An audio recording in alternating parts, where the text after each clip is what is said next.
श्री इम्तियाज जलील जी। अध्यक्ष महोदय, 14 सितंबर 1984 को जब हमने द फैमिली कोर्ट्स एक्ट बनाया तो उसका मकसद ये था कि हम कंसिलिएशन के ज़रिए, यानी कि हम बातचीत के ज़रिए, समझौता के ज़रिए मामलों को निपटा सके। ये एक्ट 1984 में बनाया गया था।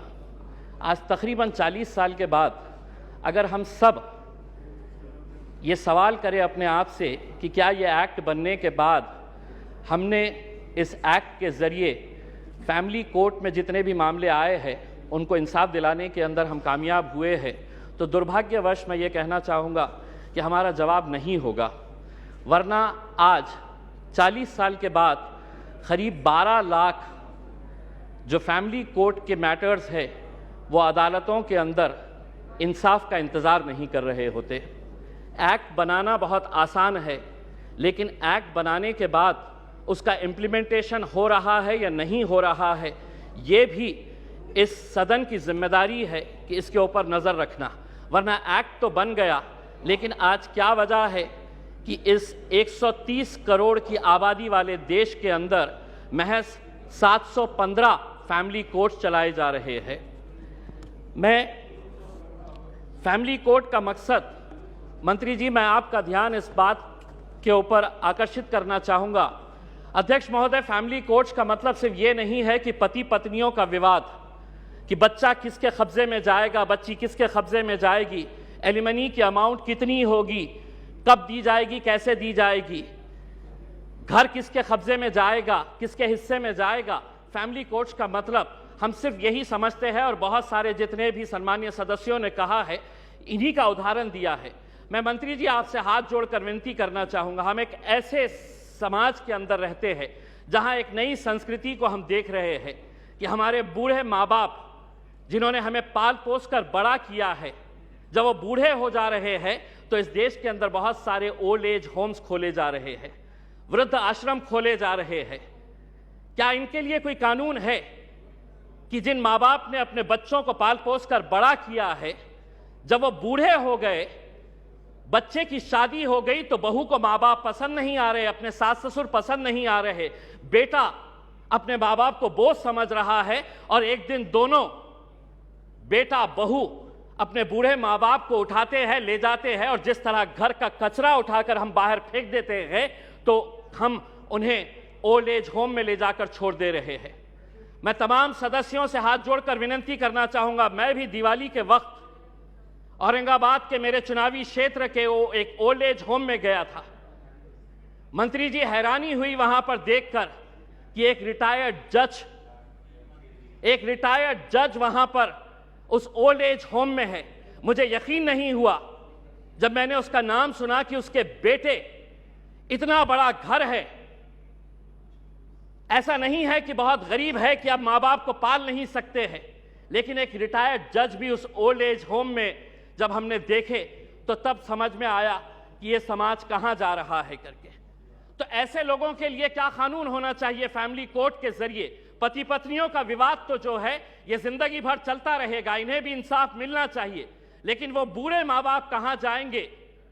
फैमिली कोर्ट के अंदर कुछ ऐसा सेक्शन लाया जाए कि जो बेटा अपने माँ बाप को कूड़ादान समझकर, कचरा समझकर ओल्ड एज होम में डाल रहा है, उसे अखबार के अंदर एक नोटिफिकेशन अपनी तस्वीर के साथ, अपनी फोटोग्राफ के साथ, उस अखबार में उसे यह नोटिफिकेशन देना होगा कि मैं अपने माँ बाप को ओल्ड एज होम में डाल रहा हूं। ऐसे बच्चों को समाज के सामने हमें खड़ा करने की जरूरत है। लाइए कानून, वरना वो बूढ़े माँ बाप जो रोकने के अलावा कुछ नहीं कर सकते हैं, क्योंकि कोई कानून नहीं है, उनका कसूर सिर्फ इतना है कि उन्होंने अपने बच्चों को पाला पोसा बड़ा किया। पूना में किसी ओल्ड एज होम के अंदर जाइए, ज्यादातर वो परिवार के बूढ़े माँ बाप मिलेंगे कि जिनके बच्चे इंजीनियर हो गए, इंजीनियर होने के बाद वो यूएस में पैसा कमाने के लिए गए, पैसा कमा रहे हैं, लेकिन माँ बाप के लिए एक कमरे का घर नहीं है तो ओल्ड एज होम में लेकर जाकर छोड़ रहे। ये एक संस्कृति हम डेवलप कर रहे हैं। फैमिली कोर्ट्स के जरिए मैं मंत्री जी आपसे यह अनुरोध करना चाहूंगा कि आप कुछ ऐसा कानून इन लोगों के लिए भी लेकर आइए जो बच्चे अपने माँ बाप को आज यहां पर ले जाकर छोड़ रहे हैं। मैं मंत्री जी आपसे एक सवाल करना चाहूंगा। अदालतें तो बन जाएगी, फैमिली कोर्ट्स का ये जो आप अमेंडमेंट लेकर आ रहे हैं ये सिर्फ हिमाचल प्रदेश और नागालैंड से ताल्लुक है। बहुत सारे जितने भी सम्मानीय सदस्य हैं उन्होंने यही कहा है कि justice delayed is justice denied. Nagaland का एक्ट कब बना था? नागालैंड का एक्ट 2008 के अंदर बना है। अगर यहीं पे अगर हम इतना डिले कर रहे हैं कि पुराने फैसले जो विदाउट पार्लियामेंट के पास किए गए हैं, आज अगर इतने सालों के बाद हम ये अमेंडमेंट लेकर आ रहे हैं कि नागालैंड के 2008 के बाद जितने भी जजेस ने फैसले दिए हैं रेट्रोस्पेक्टिव इफेक्ट से हम इसको आज के दिन पास कर रहे हैं, यानी कि गलती अगर हमारे पास से ही हो रही है तो हम उन अदालतों से कैसे इंसाफ की गुहार लगाएंगे? अदालतें एक्ट बनाना बहुत आसान है। मैं मंत्री जी, आप कुछ दिन पहले औरंगाबाद आए थे, वहां पर आपको लॉयर्स एसोसिएशन ने एक मेमोरेंडम दिया है। अगर से महाराष्ट्र की अदालतों की अगर हम बात करते हैं, 91 sanction post of high court जजेस है।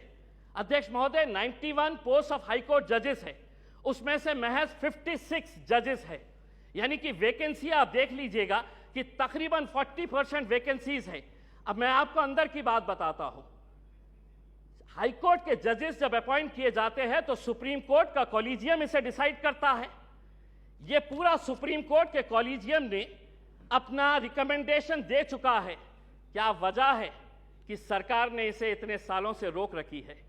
क्यों नहीं आप, अगर ये मानते हैं, सभी लोग कह रहे हैं कि पेंडिंग केसेस है, तो सरकार की क्या मजबूरी है कि हाई कोर्ट के जजेस जब सुप्रीम कोर्ट कॉलेजियम ने रिकमेंडेशन भेज चुका है तो सरकार क्यों रोक रही है? हम भी जानते हैं, विपक्ष अच्छी तरह से जानता है कि क्यों रोका जा रहा है करके, लेकिन आज जब आप जवाब देंगे तो हम उम्मीद करेंगे कि आप इन फैमिली कोर्ट्स के अलावा, क्योंकि आज आप एक्ट तो अपने आंकड़ों के जरिए पास कर लेंगे, लेकिन सिर्फ इमारत बनाने से इंसाफ नहीं मिलेगा।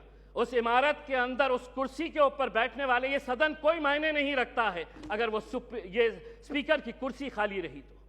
वो स्पीकर की कुर्सी जितनी महत्वपूर्ण इस सदन के लिए है, उसी तरह अदालतों के अंदर जजेस की कुर्सी भी बहुत मायने रखती है। लेकिन अगर आप ये मानेंगे कि नहीं, इतने करोड़ केसेस पेंडिंग है, तो कौन उसका निपटारा करेगा? आप ही करेंगे मंत्री जी, आप ही को करना है। और अगर सुप्रीम कोर्ट कॉलेजियम ने अपना महाराष्ट्र के जजेस का रिकमेंड कर चुका है तो सरकार उसे क्यों रोकी है, इसका जवाब भी आपको देने की जरूरत है। आपने एक ट्रिपल तलाक का कानून लेकर आए थे, इसके जरिए ये भी फैमिली कोर्ट का मैटर है। मैं आपसे पूछना चाहूंगा, उस वक्त जब ट्रिपल तलाक का मामला आया था तो बहुत सारे लोगों ने चीख चीख कर कहा था कि हमें मुस्लिम बहनों के साथ इंसाफ करने की जरूरत है।